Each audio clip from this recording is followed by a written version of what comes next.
Ayan, nag-i-enjoy na si Singyo sa kanyang bagong sasakyan. Walk, double purpose, no? Pwede siyang pampasyal kasi may umbrella na siya, oh. Walker and stroller ba? Walker with stroller na siya, oh. Kasi may payong. Pwede na siya ipasyal sa labas. Kaya, ayan, bagay na bagay kasi Singyo. Ay, nagugutom na si Singyo. Nag-aalmusal na si Singyo. Oh, sige, kainin mo yan. Sige. Wala pang sounds. Lagyan natin ng sounds yan. Bibili tayo ng battery. Singyo.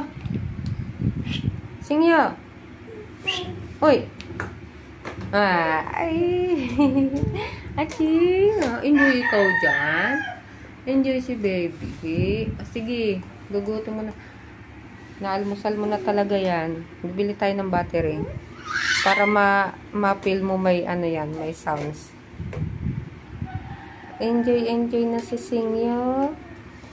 Bibili tayo pandesal. Sasama kita. Dadali natin yan kasi may payong siya, oh. Ang ganda. Ayan. Sala. Uy, Singyo. Tama na yan.